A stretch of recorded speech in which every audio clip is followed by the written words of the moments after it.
नमस्कार, आवाज समाचार में आपका स्वागत है। आपके साथ मैं हूं विपिन भट्ट। ये है आवाज समाचार का 4:57 PM एडिशन, जहां हम आपके लिए लेकर आते हैं दिन भर की वो अहम और बड़ी खबरें जो आपके लिए काम की हैं, आज के दिन के लिए काम की हैं और आपके फायदे की भी। तो चाय की चुस्कियों के साथ हो जाए कुछ गर्मा गर्म खबरें। सबसे पहले हेडलाइंस। पात्रा चाल घोटाले में संजय राउत गिरफ्तार, 4 अगस्त तक रहेंगे ईडी हिरासत में। महाराष्ट्र के सीएम शिंदे बोले, अगर राउत हैं बेगुनाह तो डरने की जरूरत नहीं। शिवसेना का विरोध प्रदर्शन। लगातार 2 हफ्ते के हंगामे के बाद संसद में आखिर आज से महंगाई पर चर्चा शुरू। कांग्रेस के 4 सांसदों का निलंबन वापस, लेकिन राज्यसभा में थम नहीं रहा शोर। बाजार में बुल का जोर बरकरार, निफ्टी 15 हफ्ते के ऊपरी स्तर पर बंद। ऑटो, एनर्जी, बैंकिंग शेयरों में खरीदारी। सेंसेक्स 545 तो निफ्टी 17,340 पर बंद। जुलाई में जीएसटी कलेक्शन 28% बढ़ा, सरकार को मिले करीब 1.5 लाख करोड़ रुपए, अब तक का दूसरा सबसे बड़ा कलेक्शन। 5G स्पेक्ट्रम में अनुमान से करीब 2 गुनी लगी बोलियां। 40 राउंड चलने के बाद नीलामी आज खत्म, सरकार को मिले 1.5 लाख करोड़ रुपए से ज्यादा की रकम। जुलाई में अनुमान के मुताबिक बिकी गाड़ियां 8.5% बढ़ी। मारुति की बिक्री। इंडस्ट्री में हैवी कमर्शियल और पैसेंजर व्हीकल्स में दिखी जोरदार डिमांड। और कॉमनवेल्थ गेम्स में भारत को मिला तीसरा गोल्ड। वेट लिफ्टिंग में अंशिता शिवली ने जीता स्वर्ण पदक। पीएम मोदी ने ट्वीट कर दी बधाई।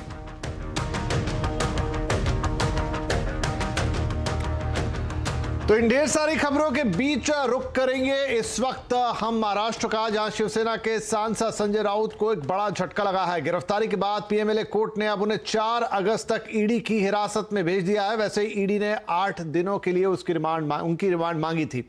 इससे पहले कल शाम मनी लॉन्ड्रिंग के मामले में ईडी ने राउत को गिरफ्तार कर लिया था।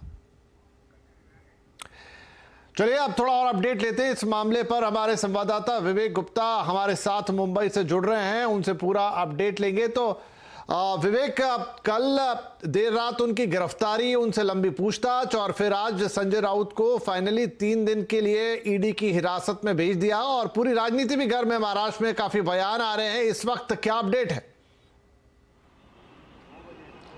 देखिए विपिन, ये पूरा अब जो पात्रा चाल जो स्कैम है उससे रिलेटेड है। और कल तकरीबन शिवसेना के सांसद संजय राउत से सुबह 7:20 पे ईडी की टीम पूरी पुलिस फोर्स के साथ उनके भांडुप के घर में पहुंचती है। वहां पर संजय राउत से तकरीबन 9 घंटे तक कंटिन्यू पूछताछ होती है। 9 घंटे पूछताछ होने के बाद जब ईडी के अधिकारी उस पूछताछ से सेटिस्फाई नहीं होते हैं तो फिर उन्हें मुंबई के बेलाड पियर अपने ईडी हेडक्वार्टर लेके आते हैं। ईडी हेडक्वार्टर में संजय राउत से तकरीबन 6 घंटे तक पूछताछ होती है। तो कुल मिलाकर करीब 15 से 16 घंटे की पूछताछ के बाद रात को 12:05 पर ईडी के अधिकारी संजय राउत जो शिवसेना के सांसद हैं उन्हें ऑफिशियल अरेस्ट दिखाते हैं। ऑफिशियल अरेस्ट करने के बाद ईडी ये भी आरोप लगाते हैं कि संजय राउत पूरे स्कैम में वो कॉपरेट नहीं कर रहे हैं, सवालों का जवाब ठीक से नहीं दे रहे हैं। आपको और अपने दर्शकों को बताना चाहिए कि पात्रा चाल स्कैम आखिर है क्या। 2007 में गोरेगांव वेस्ट में जब पात्रा चाल थे वहां पर तकरीबन 672 टेनेंट थे और गुरु आशीष कंस्ट्रक्शन कंपनी जो संजय राउत के करीबी प्रवीण राउत की है, उस कंस्ट्रक्शन जो कंपनी उन्होंने ठेका लिया कि वो 672 जो टेनेंट है वहां पे उन्हें खाली कराएंगे। खाली कराने के बाद वहां पे बड़ी बिल्डिंग कंस्ट्रक्ट करेंगे और 672 टेनेंट है वहां पे उनको वो एकोमोडेट करेंगे। लेकिन ये जो गुरु आशीष कंस्ट्रक्शन है ऐसा नहीं किया। जो टेनेंट थे उन्हें खाली कराया। खाली कराने के बाद जो जमीन थी जिसकी वैल्यूएशन करोड़ों रुपए है, वो प्रॉपर्टी जो है वो प्राइवेट बिल्डर को बेच दी गई। प्राइवेट बिल्डर को बेचने के बाद जिसकी जानकारी टेनेंट को नहीं थी, जिनमें से एक पार्टी थी एसडीआईएल। एसडीआईएल ने इस पूरे मामले में 100 करोड़ रुपए प्रवीण राउत को दिए। ये जो 100 करोड़ रुपए हैं उसमें आरोप लग रहे हैं कि इन 100 करोड़ में प्रवीण राउत ने इसके कुछ हिस्से जो है पैसे हैं वो संजय राउत और उनके परिवार वाले को दिए हैं। अब ये आरोप लग रहे हैं कि संजय राउत ने की वाइफ जो वर्षा राउत है उन्होंने ये पैसे लिए, 83 लाख रुपए लिए थे, जिनमें से संजय राउत क्लेम कर रहे हैं कि 55 लाख रुपए वापस भी कर दिए थे। तो ये पूरा जो स्कैम है जो 672 टेनेंट का था कि उसमें एसडीआईएल इन्वॉल्व हो गया, प्राइवेट बिल्डर इन्वॉल्व हो गए और महाडा इससे एक बड़ा कंस्ट्रक्शन करना चाहता था, लेकिन वो जमीन म्हाडा को नहीं बल्कि प्राइवेट बिल्डर को बेच दी गई। तो पूरा स्कैम जो है वो ईडी की जानकारी में आता है। ईडी इस पूरे मामले में जांच करती है। जांच में पता चलता है कि इसका जो संजय राउत का रोल है वो कहीं ना कहीं इन्वॉल्वमेंट जरूर है। इसके बाद संजय राउत को 3 बार पूछताछ के लिए बुलाया जाता है। पहले संबंध में संजय राउत बाकायदा ईडी ऑफिस आते हैं, उनका स्टेटमेंट दर्ज होता है और उन्हें छोड़ दिया जाता है। जब ईडी इस पूरे मामले में संतुष्ट नहीं दिखती है तो संजय राउत को 2 बार समन किए जाते हैं, लेकिन दोनों बार समन्स में संजय राउत नहीं आते हैं। वो अपनी पर्सनल रीजन या फिर बोलते पार्लियामेंट सेशन चल रहा है इसलिए वो नहीं आ सकते हैं। लेकिन कल ऑल ऑफ सडन ईडी अपने लाहौल लश्कर के साथ 12 लोग की टीम के साथ मुंबई के भांडुप में पहुंचती है, जहां संजय राउत अपने पूरे परिवार के साथ रहते हैं। वहां घंटों पूछताछ करती है। घंटों पूछताछ करने के बाद ईडी के अधिकारी जब सेटिस्फाई नहीं होते हैं तो ईडी दफ्तर लाकर उन्हें गिरफ्तार कर लिया जाता है। अब गिरफ्तार करने के बाद देखिए किस तरीके से उद्धव ठाकरे जो महाराष्ट्र के पूर्व मुख्यमंत्री थे उन्हें किस तरीके से सपोर्ट करते हैं। उद्धव ठाकरे अपनी टीम के साथ आज संजय राउत के घर जाते हैं, उनकी माताजी से मिलते हैं, उनके परिवार के साथ मिलते हैं और उसके बाद तुरंत आधे घंटे बाद एक प्रेस कॉन्फ्रेंस करते हैं और प्रेस कॉन्फ्रेंस करके साफ तौर पर कहते हैं कि जो पूरा जो मामला है वो राजनीतिक है, पॉलिटिकल मोटिवेटेड की वजह से ये पूरी कार्रवाई हुई है और संजय राउत वो असली शिव सैनिक हैं और उनके पीछे उद्धव ठाकरे और शिवसेना पूरी तरह से खड़ी हुई है। लेकिन ये तो ही राजनीति। अगर हम जांच की बात करें तो इस पूरे मामले में अब कोर्ट में जो दलीलें दी गई हैं उस पर साफ तौर पे ईडी ने कहा है कि जो पूरा मामला 110-112 करोड़ का है, जिसमें कुछ हिस्सा संजय राउत उनके परिवार को दिया गया, उस हिस्से की जांच करनी है। आखिरकार वो पैसा संजय राउत ने कहाँ किया है। आरोप ये भी लग रहा है कि उस पैसे से संजय राउत ने मुंबई के जो दादर इलाके वहां पर फ्लैट करता है। तो इन सब की जांच के लिए ईडी ने 8 दिन की कस्टडी मांगी थी, लेकिन कोर्ट ने ईडी को 4 अगस्त तक की कस्टडी संजय राउत की दी है। जी, तो ये पूरी लंबी चौड़ी कहानी है। विवेक ने काफी विस्तार से हमें समझा दिया कि क्या था पूरा मामला, किस तरीके से संजय राउत उसमें इन्वॉल्व पाए गए, ईडी ने कब कब क्या किया और फाइनली अब वो गिरफ्तार हो गए हैं और उसके बाद अब शिवसेना के क्या रिएक्शन आ रहे हैं। बहुत शुक्रिया विवेक, ये पूरा अपडेट इसने विस्तार के साथ हमें बताने से। और जैसा विवेक बता रहे थे कि उनकी गिरफ्तारी के विरोध में अब राजनीति भी गर्म है। संजय राउत से मिलने पहुंचे उद्धव और आदित्य ठाकरे ने इस गिरफ्तारी को राजनीतिक सर्कस तक बताया। आइए सुनते हैं उन्होंने क्या कहा। संजय राऊत बद्दल मला नक्कीच अभिमान आहे। संजय माझा जुना मित्र आहे। आत्ताच मी त्याच्या कुटुंबियांची भेट घेऊन आलो, आई बहिणी त्या दोन्ही मुली। काय गुन्हा काय संजयचा? गुन्हा काय? पत्रकार आहे, शिवसैनिक आहे, निर्भीड आहे आणि जे पटत नाही तो बोलतोय आणि ज्या पद्धतीने त्याला अटक केलेली आहे त्याचं एक वाक्य चांगलं आहे, मरण आलं तरी परवा नाही पण मी शरण जाणार नाही। तो फिलहाल तो अब 4 अगस्त तक कस्टडी में रहेंगे ईडी के संजय राउत, लेकिन लगता है उस बीच महाराष्ट्र की राजनीति जो है वो गर्म रहेगी। इधर पश्चिम बंगाल में भी घोटाले के कारण चल रही राजनीति थमने का नाम नहीं ले रही। शिक्षक भर्ती घोटाले में गिरफ्तार पश्चिम बंगाल के मंत्री पार्थ चटर्जी की सहयोगी अर्पिता मुखर्जी ने अब बड़ा कबूलनामा किया है। अर्पिता ने खुद को उनके घर से बरामद हुए करोड़ों रुपए का केयरटेकर बताया है। तो वहीं पूछताछ में पार्थ चटर्जी ने भी करोड़ों रुपए से किनारा कर लिया है। दरअसल आज भी ईडी ने इस मामले में पार्थ चटर्जी और अर्पिता मुखर्जी से पूछताछ की। दूसरी तरफ ईडी के अधिकारियों ने फर्जी बैंक खातों की जांच करने और उन्हें फ्रीज करने की प्रक्रिया भी शुरू कर दी है। ईडी ने अभी तक ऐसे 8 खातों को फ्रीज किया है। वहीं पार्थ चटर्जी के करीबी रिश्तेदारों और सहयोगियों के कुछ बैंक खाते भी फिलहाल ईडी के रडार पर हैं।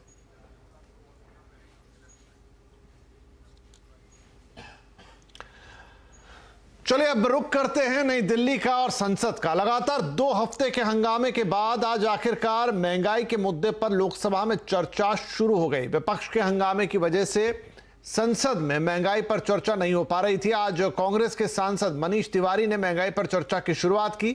ज्यादा जानकारी के लिए अब हम चलेंगे अपने सहयोगी लक्ष्मण रॉय के पास। लक्ष्मण, आखिरकार एक लंबे अंतराल के बाद ये चर्चा शुरू हो गई। हम सुनते थे पीयूष गोयल रोज संसद से बाहर निकलते थे, बोलते थे कि जब वित्त मंत्री आएंगी, अभी उनका स्वास्थ्य ठीक नहीं, चर्चा शुरू करेंगे। हंगामा काफी कुछ हुआ, लेकिन अब चर्चा शुरू हुई है। क्या हुआ है अब तक की चर्चा में? कितनी सार्थक रही है और कितनी लंबी जा सकती है? देखिए, दरअसल महंगाई पर चर्चा कराने के सिवा विपक्ष के पास अब कोई चारा बचा नहीं था, क्योंकि बार बार जिस महंगाई पर चर्चा कराने की मांग को लेकर सरकार को घेर रहा था विपक्ष, उस महंगाई पर चर्चा कराने के लिए सरकार तैयार थी और आज के बिजनेस में उसको लिस्ट कर लिया था। सिर्फ एक मुद्दा था जो आज सुबह से विपक्ष उठा रहा था लोकसभा में, वो ये कि उनके जो निलंबित सांसद हैं उनको बहाल किया जाए। उनको भी बहाल करने का फैसला ले लिया, उनका निलंबन हटा दिया गया। अब आखिरकार चर्चा शुरू हुई और वित्त मंत्री निर्मला सीतारमण खुद लोकसभा में बैठी हुई है। इस चर्चा के दौरान चर्चा की शुरुआत मनीष तिवारी ने की, उसके बाद टीएमसी के सांसद, भाजपा के सांसद सब आपस में बोल रहे हैं। लेकिन सबसे महत्वपूर्ण बात यह है कि सरकार को 3 मोर्चे पर घेरने की कोशिश की जा रही है। सबसे महत्वपूर्ण मोर्चा है वो आपको पेट्रोल, डीजल और रसोई गैस की बढ़ती कीमतें। दूसरा जो महत्वपूर्ण मुद्दा है वो आपको पेट्रोल, डीजल के अलावा जो जीएसटी के तहत कई सारे आइटम में हाल फिलहाल में कीमतें बढ़ा दी, टैक्स लगा दिया गया है, उन सारे आइटम को अलग अलग तरीके से हर सांसद पेश कर रहे हैं। और तीसरी चीज ये है कि जिस तरीके से हालात बदले हुए हैं वहां पे सरकार को क्या टैक्स में और कटौती करना चाहिए पेट्रोल डीजल पर, ये एक मुद्दा उठ करके सामने आ रहा है। दरअसल इस पूरे बहस का कोई ऐसा नहीं कोई फैसला होने जा रहा, लेकिन इस बहस के नाते जो लगातार महंगाई का मुद्दा उठ रहा था, जिस पर सरकार पर सवालिया निशान उठ रहे थे, उन मुद्दे पर अब सरकार को बेनकाब करने की कोशिश विपक्ष यहां पे कर रही है। लेकिन सरकार के पास भी इस बात के ठोस सबूत हैं, ठोस तथ्य हैं कि महंगाई से लड़ने के लिए सरकार कितनी कामयाब हो रही है और उसकी झलक कुछ हद तक कुछ सांसदों ने दे दी है। अब मैं चर्चा के अंत में जब वित्त मंत्री निर्मला सीतारमण अपना पक्ष रखेंगी तो यह माना जा रहा है कि सरकार पूरे आंकड़ों के साथ तथ्य पेश करेगी कि दूसरे देशों के मुकाबले भारत में महंगाई पर काबू पाने में वो कितनी सफल हुई है, और कोशिश यही होगी विपक्ष के सारे सवालों का जवाब दिया जाए। लेकिन यह जरूर है कि इस चर्चा के नाते सरकार कुछ हद तक घिरती जरूर दिखेगी, क्योंकि सदन में लंबी बहस होती है। जी, बहुत शुक्रिया लक्ष्मण इस अपडेट के लिए। तो अब चर्चा शुरू हो गई है, देखते हैं कितनी लंबी जाएगी। इधर चर्चा शुरू होते ही मनीष तिवारी जो कि कांग्रेस के नेता, उन्होंने कहा कि सरकार ने सब कुछ महंगा कर दिया और किचन का बजट बिगाड़ कर रख दिया। वहीं टीएमसी ने कहा कि सरकार हमें कच्चा खाना खाने के लिए मजबूर कर रही है। सुनिए संसद में बहस के ये प्रमुख अंश। पिछले 14 महीने से डबल डिजिट महंगाई दर है इस देश में, पिछले 30 साल में सबसे ज्यादा। अप्रैल 2022 में ये 15.8% था, जुलाई में थोड़ा कम हुआ है और कंज्यूमर फूड प्राइस इंडेक्स जो है वो बिल्कुल आसमान छू रहा है। और इसके ऊपर आपने जो रोजमर्रा की चीजें हैं उसके ऊपर जीएसटी बढ़ा दिया, आटे के ऊपर, पनीर के ऊपर, दही के ऊपर, शाही के ऊपर, पेंसिल के ऊपर, शार्पनर के ऊपर। आपने तो बच्चों को भी नहीं छोड़ा। सरकार ने अपना बजट तो ठीक कर लिया होगा, पर 25 करोड़ जो इस देश में गृहस्थियां हैं उनका बजट पूरी तरह से बिगाड़ दिया। कभी कभी मेरे मन में आता है कि ये सरकार बहादुर क्या हमें कच्चा खाने का आदत दिलाना चाहते हैं। कच्चा खाने का दूसरा मतलब कोई मत समझो कि दूसरा कोई मतलब है। मैं कहती हूं कि ये सब्जी अगर मैं कच्चा खा जाती हूं क्योंकि ईंधन नहीं मिलता है तो वही कच्चा खाने का बात कर रही हूं, क्योंकि एलपीजी सिलेंडर ये चंद महीनों में 4 बार एलपीजी सिलेंडर का दाम बढ़ा। 3-4 साल पहले जब इसका भाव था 600, आज हो गया 1100। तो ये थे विपक्ष के आरोप। वहीं विपक्ष पर सरकार की तरफ से पलटवार भी आया। बीजेपी सांसद निशिकांत दुबे ने कहा कि विपक्ष शासित कई प्रदेशों की वित्तीय हालत खराब है, आरबीआई उन्हें पैसा देने को भी तैयार नहीं है। शाम में वित्त मंत्री निर्मला सीतारमण भी महंगाई पर बयान देंगी। मनीष तिवारी जी जिन्होंने अपना भाषण शुरू किया, सर आज पंजाब के क्या हालात है? बैंक जो है उसको पैसा देने को तैयार नहीं है। कहां से पैसा आएगा? एफआरबीएम एक्ट का जो है इन लोगों ने बाजा बजा दिया है, चाहे वो पंजाब हो, चाहे वो राजस्थान हो, चाहे वो बंगाल हो। कहां से, चाहे छत्तीसगढ़ हो, कहां से पैसा लाओगे? कर्जा आप लो और इसके बाद आप कहो कि मोदी जी के कारण बढ़ रहा है, मोदी जी के कारण बढ़ रहा है।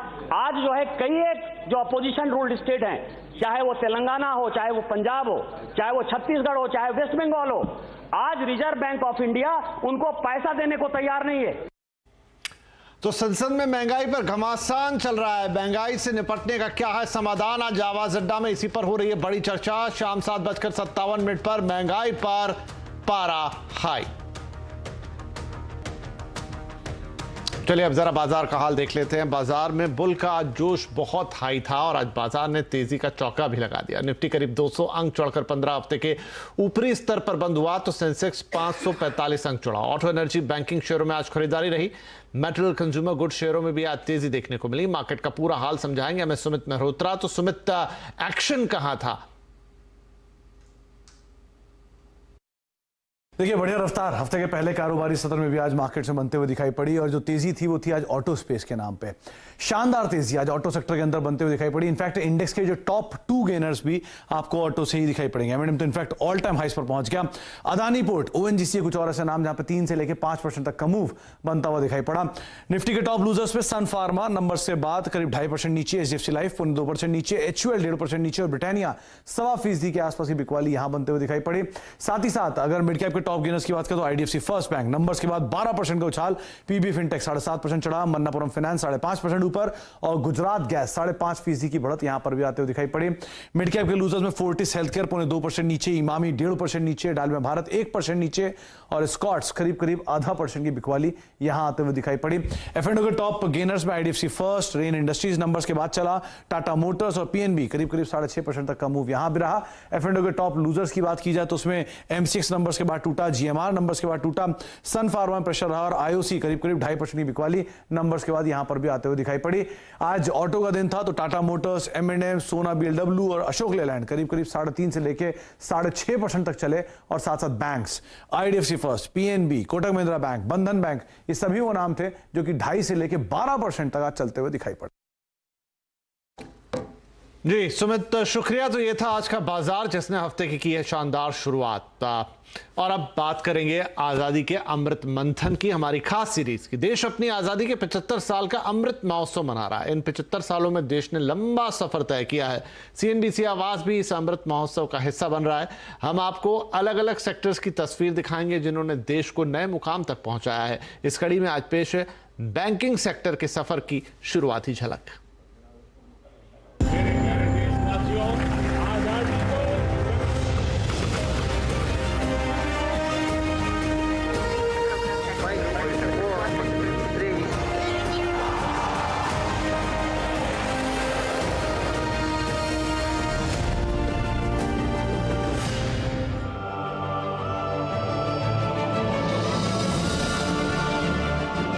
आजादी का अमृत मंथन, इंडिया एट 75, आजादी के शानदार 75 साल। और आज हम देखेंगे भारतीय बैंकिंग का हाल। जी हाँ, इन 75 सालों में भारतीय बैंकिंग सिस्टम ने कितनी प्रगति की, कितनी तरक्की की, वो कहां से कहां पहुंचा, ये पूरी कहानी आंकड़ों के जरिए अगर याद करें सन 1947 को, यानी हमारी आजादी के साल को, तो वहां पर कितने बैंक हमारे पास थे, किस तरह का बैंकिंग सिस्टम उस समय चलता था, उससे हमें समझ आएगा।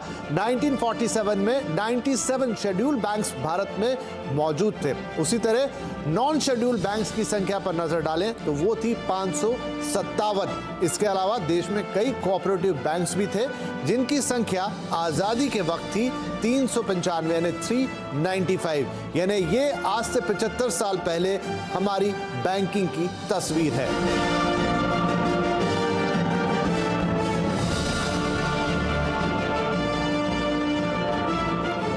देखते हैं कि आज यानी सन 2022 में हमारा बैंकिंग सिस्टम कहां पहुंचा है, कितनी तरक्की की है इसने और ये कितना विशाल हो गया है। आज सरकारी बैंकों की संख्या है 12 और प्राइवेट बैंक है हमारे पास 22। याद रखना होगा कि इस बीच बैंकों का राष्ट्रीयकरण भी हुआ, फिर एक बार प्राइवेटाइजेशन का दौर शुरू हुआ और ये नंबर हमारे सामने है। इसके अलावा स्मॉल फाइनेंस बैंक की बात करें तो वो है 11 और पेमेंट बैंक जो कि एक नया फिनोमेना है वो है 4। रीजनल रूरल बैंक्स की संख्या है 43 यानी 43 और विदेशी बैंकों की संख्या है 46। तो ये है अभी के बैंकिंग का हाल। लेकिन कोऑपरेटिव बैंक्स, उनकी संख्या में बड़ा इजाफा हुआ है। 98,537 ये संख्या पहुंच गई है देश में कोऑपरेटिव बैंक्स की। लेकिन ये पूरी बैंकिंग प्रणाली इतने बैंकों के साथ आज पूरे देश में सभी नागरिकों को बैंकिंग की सुविधा प्रदान करने की एक भरकस कोशिश कर रही है।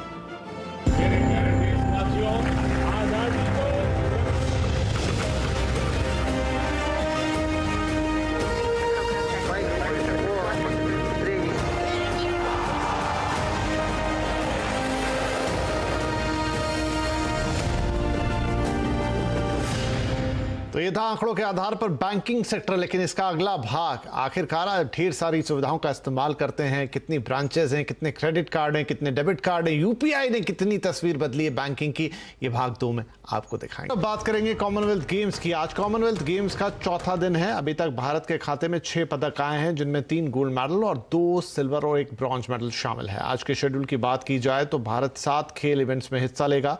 वेट लिफ्टिंग में अजय सिंह मेडल के करीब जाकर चूक गए हैं। दूसरी और पुरुष हॉकी टीम आज ग्रुप बी के मुकाबले में इंग्लैंड से भिड़ने वाली है। स्विमिंग, जिम्नास्टिक्स और स्क्वॉश जैसे खेलों में भी आज भारत अपनी दावेदारी पेश करेगा। वहीं आज लॉन बॉल, टेबल टेनिस और बैडमिंटन में भारतीय टीम सेमीफाइनल राउंड में खेलेगी। आपके सामने मेडल टैली है, जहां पर नंबर 1 पर ऑस्ट्रेलिया कुल 52 मेडल के साथ, इंग्लैंड 11 गोल्ड जीतकर 34 कुल मेडल अभी तक जीते हैं। वहीं न्यूजीलैंड तीसरे स्थान पर 10 गोल्ड और कुल 19 पदक। भारत का स्थान इस वक्त छठा है, जहां पर 3 गोल्ड, 2 सिल्वर और 1 ब्रॉन्ज मेडल सहित 6 मेडल भारत की टैली में अब तक जुड़ चुके हैं।